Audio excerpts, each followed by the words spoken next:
અલ્યા 5:30 થઈ ગયા. એ વહુ. હા બા. આ જો કેટલા વાગ્યા? 5:30 વાગ્યા. જલ્દી જલ્દી જા, જતી રે. જા જા, જલ્દી જલ્દી જા. 5:30 થઈ ગયા. પણ હું તો શાક સમારતી હતી બા, રોધવાની તૈયારી કરું. જા, પછી મોડું થઈ જશે. જા જલ્દી જા.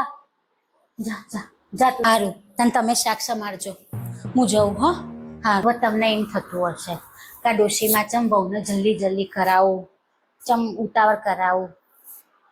તો એક વાત કહું, મારા બહુને છે ને એક વ્યસન હ.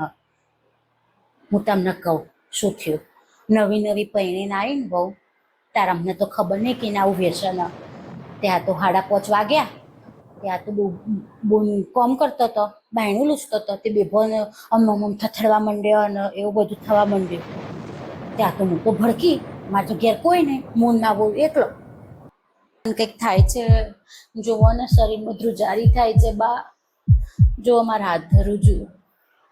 5:30 વાગે મારે જવું પડશે પકોડી ખાવા. ત્યાં તો પછી ખબર પડી કે વહુને પકોડી ખાવાની લત છે.